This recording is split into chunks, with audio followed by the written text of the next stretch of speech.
1025 The Block, your new source for hip hop and R&B in Charlotte. And today we have the owner and CEO of Slutty Vegan, Pinky Cole. How are you today, ma'am? I'm doing very well. How are y'all? We are good, just living the life. Awesome. But Awesome. how are you doing? We was just told that you are 14 days from you're giving birth again. You're a new mom, already from an 11-month-old. So how are you? As you can see, I play way too much. But I feel good. I'm about to have a baby in 2 weeks. So I'm about to be mommy number two. My kids will be 12 months apart. So can you imagine being a mompreneur, CEO all at the same time and doing all of these things? But I'm making it look easy. So I'm happy to see my little new son. And I can't wait to do mommyhood all over again. So talk a little bit about that. How do you keep the grind going and keeping such, multiple businesses open and keeping going afloat and still being a new mom and turn around and have another one? How do you still do that? My mother. um, I have a lot of help because there's no way that I could be able to do all of this without the village. We talk a lot about like it takes a village to raise a child, and I'm really an example of that because my village is the truth. I got aunties, I got mommies, I got cousins that help with the baby so that I can be able to continue to run my company. And I'm so grateful for them because everybody is not afforded that opportunity to get that kind of help. So I'm a lucky girl. So I will not take that for granted, and I don't complain about it. But my daughter is amazing. Her name is Diella. And she's just gearing up to be a big sister. So I can't wait to see how she maneuvers to somebody that's almost the same size as her. Right. Oh, so have we chosen a baby name for Mr. Sir that's coming? Yes, we are naming him after his father. So if you know, my partner is Big Dave, aka Derek Hayes. So his name will be Derek Jr. Okay, that's so cute. Awesome. So we were going to name the baby something else. I'm like, you know what? I'm going to give him your name. I'm going to do you a favor this time around. But I'm excited because I know that if he's anything like his dad, he'll be a great guy. Congratulations. Very much congratulations. Now, you, like you said, you got a village, you're running a business, and your business name, it strikes automatically. You hear the two words, the first one, slutty. And it comes with a negative connotation most of the time. So I want to know, why did you choose that word in order to name the business? What was the thought process behind that? So I'm sure that y'all have watched reality TV in the past if you don't watch it right now, right? I'm So watching it right now. exactly. So drama makes you pay attention. It's just the truth, right? The dramatics of it all. And I knew that if I created a business and called it Pinky's Vegan, nobody was going to come. But if I created a little drama, sprinkle a little drama in it, but for good reason, right? And be intentional about it, then I could get people to pay attention and then I could educate them and open up their consciousness to eating better, even if it starts with vegan comfort food. So my background is TV. So I know what people want to see. I know what's born on TV. I know what's fun. I know what's going to make them change the channel. So I said slutty vegan. It's racy. It's taboo. It's a quote unquote feminist word, depending on who's asking, right? But it's a very provocative word that makes people uncomfortable. I wanted to make people uncomfortable so that I can show them that we can redefine words and add new power to them and do something different. And I did it. And even though the beginning I got a lot of pushback, now people have embraced the idea of slutty because slutty has nothing to do with sex. It's just really a euphoric experience that people have when they eat plant-based foods. And it's been working for the last 4 years. And now we are a $100 million company, all because of a name. So there's power in the name. Okay. Right. Indeed. All right. You talked about the pushback on it. What's some of the challenge that you face, starting this business along with the name itself? Well, in the beginning, sometimes people just can't handle racy words. I mean, people compartmentalize and pick and choose what's a bad word today and what's a good word tomorrow. But if you look on the media, like you remember once upon a time, they used to censor words on the radio. Now they say everything. They say every alphabet of the word, every alphabet that you can think of. But some people were offended in the beginning, but when they realized that we are about community too, and we build an ecosystem and we provide opportunities through my foundation, what really could you say? What could you say about an organization that's really helping people? Who cares about the name at that point? We're making lives better, and we're building generational wealth, and we're bridging the gap for all of the things that people once upon a time didn't have, and giving people resources. And doing that really just elevated our brand completely. So if you got something to say about Slutty Vegan, then you need to go somewhere else, because this ain't that. You heard her. Y'all don't want the smoke. It's Slutty Vegan. You don't want that with her. Yeah. I love that. So when you say that you are creating an economy, we noticed that it's bigger than food for you. Like the things that you're doing as far as your book, Eat Plants, Bitch, and also Mad Slutty, the collaboration with the shoe with Steve Madden, which, by the way, a restaurant shoe collaboration is so unheard of. Can you tell us who even thought of that, brought that along, and how did that come together? So one thing about me is I'm going to ask the question. Okay, a closed mouth don't get fed. I learned that a long time ago. So I did a panel style discussion, and Steve Madden himself was on that discussion. He was a part of that discussion.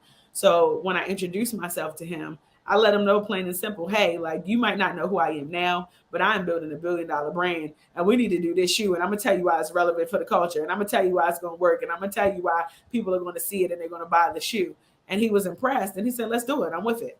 And a year later, now we have been able to sell out on Steve Madden in 48 hours. That's crazy. From an all vegan shoe that was backed by PETA. So to anybody that's listening and watching this, do not be afraid to ask questions. Do not be afraid to ask for the things that you want, because if you ask for the things that you want, all people can do is say no, but 9 times out of 10, they'll always say yes. And I got my yes. Yes. Okay. So I'm a sneakerhead, right? I need to know what's the resale value, because you gotta put it on eBay to find out. All right, or you gotta check your StockX and go. Them resale values, I'm sure it's crazy.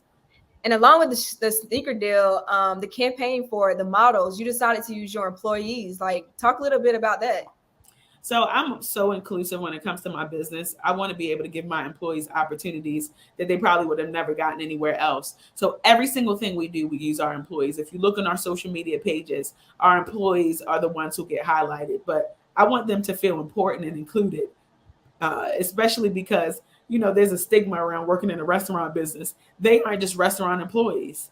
They are actors, they're dancers, they're talented. They have skills outside of the workplace. So I wanted to be able to help them incorporate their skills and get the exposure that they needed while working at the business. So we picked a few employees, one who was an HR assistant, some restaurant workers, personal assistant, our social media manager, and a few more, the GM. And we said, all right, we're going to make y'all the models. And it was such a beautiful feeling to see the smiles on their faces, because nobody really does that, right? So to see my employees on billboards and in Ebony magazine and Essence and all the big articles picking up the employees, it gives them another level of motivation, one, to stay with the company and grow with the company, and just to feel like they have some purpose. So I'm so glad that I did that, and I'm just so proud of them. They looked amazing. They did. I love those.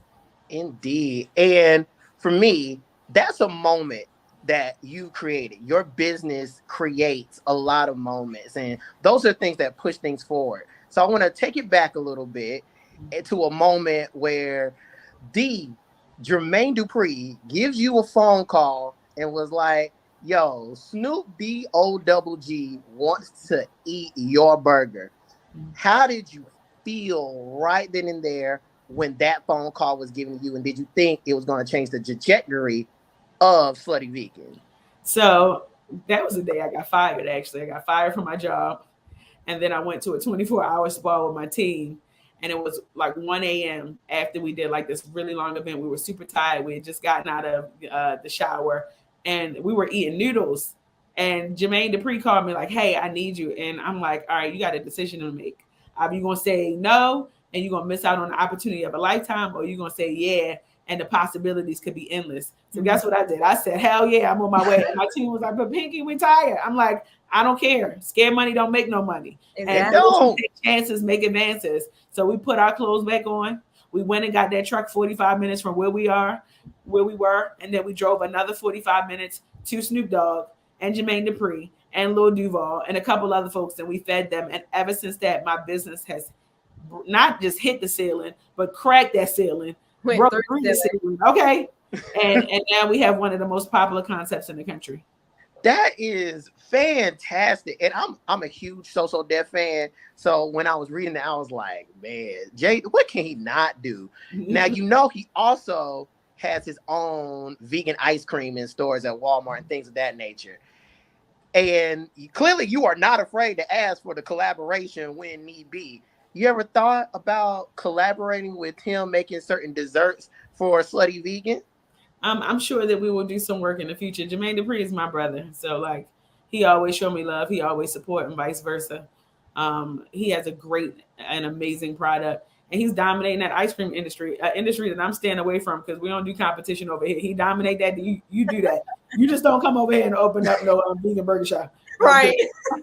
But no, he's killing it, and he's disrupting that industry, and I'm so proud of him. And I'm so proud of the vegan movement. Like we are making this lifestyle cool. Yeah, So it's not just true like people thought it was going to be. We ain't going to know we're here to stay. And even if you're not vegan, there's so many people that are vegetarians, meat eaters that just like vegan food and like good food. And I'm just happy that people are now starting to indulge in a way that they've never done before.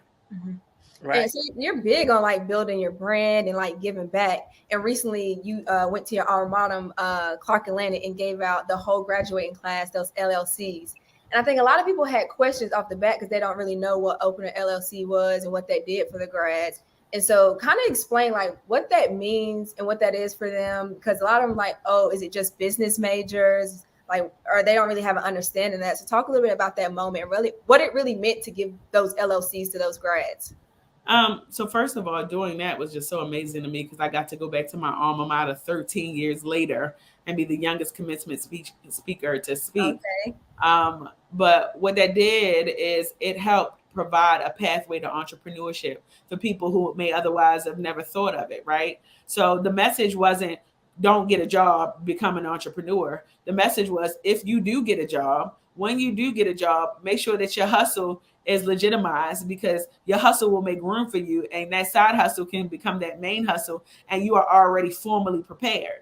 You know, oftentimes in our communities, we talk about lack of information, that we don't have the tools or the resources that we need. So guess what? Your girl became the resource.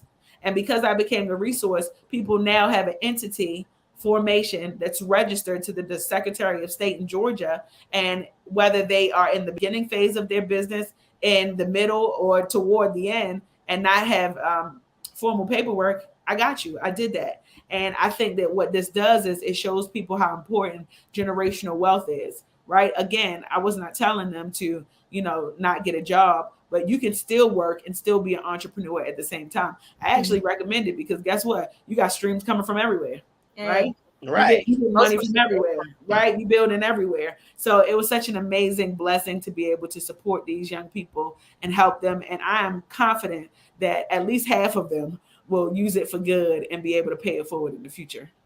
I'm hoping you are very confident because I want it for them. That's such an amazing opportunity. And it's amazing what you're doing because it's in my head, it's all natural. Literally, you are building a business on plants from the earth. Like everything comes just like full circle to itself. And when you were saying you were making veganism cool, like why did you choose to be a vegan? What was the lifestyle choice and change for? It's funny. I was just asked this question again for the first time. But I became vegan because I grew up eating a healthier lifestyle. My mother's a Rastafarian, so I grew up as a vegetarian. And I just wanted to be more conscious about the things that I consume. And it ain't just food, right? We talk a lot about food when I do these interviews, but it's energy, it's friendships, it's who you're talking to on a day-to-day basis, it's relationships. I started being mindful of the people that I included and consumed because I wanted to be the best version of myself. So knowing that food is energy, I'm like, okay, my energy got to be right. And that was the best decision that I ever made going vegan because my energy has been unmatched since I decided to make that choice. And I haven't eaten meat since 2007. So I've been literally on this journey for a very, very long time. And now the things that I like to do, my lifestyle has made room for me not only to be able to inspire other people, but I'm walking in my purpose and I'm making money doing it. Like that's unheard of, right? To do all of those things. So it feels so good, and I'm glad I made that decision. And I will never eat the flesh of a dead animal ever again in my life, because that's just not where I'm at. And no shade to anybody else who does it, right? I'm not that vegan, like you're going to go to hell if you eat meat. I don't care what you put in your body, but as for me and my body, we're going to make sure that we're eating plant-based, guilt-free, and I'm going to live my life that way every day of my life. Okay, because I thought you was gonna cancel this interview just then. I was like, the salad that I had today, boy, you would have been like, "Hey, I ain't doing that with that man. Get him out of here." Yeah, that's funny. But you said you're talking about getting rid of friends and maybe friends and family, just depending on. You gotta get rid of them too. Okay. Okay. And I know how hard that can be, especially for those that dream big. And you're dreaming big right now, and you're making those dreams come true. I've seen so many interviews for you, and just how expressive you are with your emotions about how things are just coming to pass, things that you really want to happen. What were some of the struggles that you had with those family and friends that were just telling you, that's just too big, that might not happen? You know, what were those struggles, and how did you get through them? You know, there's always going to be a naysayer, but I love me a hater. And I tell people this all the time. They're like, what you mean you love a hater? You know why I love a hater? Because a hater makes me dissect the things that I'm not paying attention to. And a hater is nothing but a secret fan. So when people have their opinions and their judgments, I understand that they're just casting their own fears and judgments on me. And I'm not responsible for that. They are.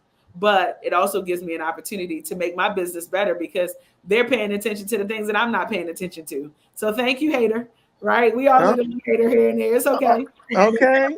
If you ain't got no haters, you ain't popping. Okay. A lifestyle. Right. Yes, indeed. Now, with living your dreams, there just has to be, in my opinion, because I feel like I'm living my dream right now. Am I where I want to be exactly? No. But the thing is to keep going. Mm-hmm. And there's a certain amount of knowing is what I kind of call it. Like you just know. What's the knowing that you have that keeps you going from day to day, especially for these 14 days where you about to pop off, have a baby, and then continue going? Because I care about my name too much to lose. My reputation means so much to me. I don't know how to lose, right? Like I can never put myself in a position where I just give up and be defeated. It ain't in my bloodline. That's not the cloth that I'm cut from. So what keeps me going is knowing that failure is not an option, right? Like giving up is not an option. Being mediocre is not an option. Just settling for what's comfortable is not a damn option. Like, no, that's not me. It's not in my bloodline. And I got to always keep going because keeping going is what keeps me alive. Like, that's what fuels me. Mm-hmm. If I'm not doing nothing, I feel dead. Right. You know that feeling like you feel like you ain't walking in no purpose, but my purpose is to keep going. And it reminds me every day when I see all of the things that I'm doing, like, okay, I'm doing something right. Mm-hmm. So that's my motivation all the time, my reputation and my name. Because at the end of the day, when all the money run out and you ain't got nobody else around you, guess what you got? All you got is your name. Right. And my name means more than anything in the world to me. Love that. Currently right now you have 5 brick and mortar stores and mostly in Georgia. You have a few that you've announced in Birmingham, Alabama, New York. Can we see one coming to Charlotte, North Carolina? I knew that was coming. So yes, I'm actually, I found a location. Okay. So this is hot off the press. So we're negotiating right now. And I love Charlotte, and I love Charlotte because Charlotte really, really supports Slutty Vegan. I don't know why Charlotte like us so much, but every time we go, we got lines down the block and around the corner. Okay. Charlotte is coming very soon, and I'm excited about it because I know that we're in good hands with you guys, the city. I'm confident about that. Location, area, address. I'm not telling you all that. All right. Come on, Pinky. I'll give y'all the true exclusive right before we make the announcement. Okay. We'll take that. Because we will be there. Yeah. We will be there. Not in a 3-hour long line. I'm going to go ahead, Pinky. Jump the line. I got you. Hey. No, please do. Because if you knew her in lines, it's not pretty. Oh, listen, I can't even wait in lines. So I'm like, whoa. That's why I don't take my consumers for granted. These people really stay patiently waiting for the food, and I love them for that because they didn't have to do that. And they don't. Now, for you and the things that you're doing, what advice would you give to a young Black entrepreneur that's just trying to do the damn thing? Shut up and just do it. That is my advice. We talk a lot. All we do is talk, right? But I want people that's going to do. So don't tell me what you want to do. Don't tell me what you're thinking about doing. Just do it, and then let's talk about it, right? The most attractive thing in the world is somebody who's not just a talker, but a doer, right? That gets shit done. I want to be around people that get things done all of the time. And I'm like that, and that's the kind of energy that I have.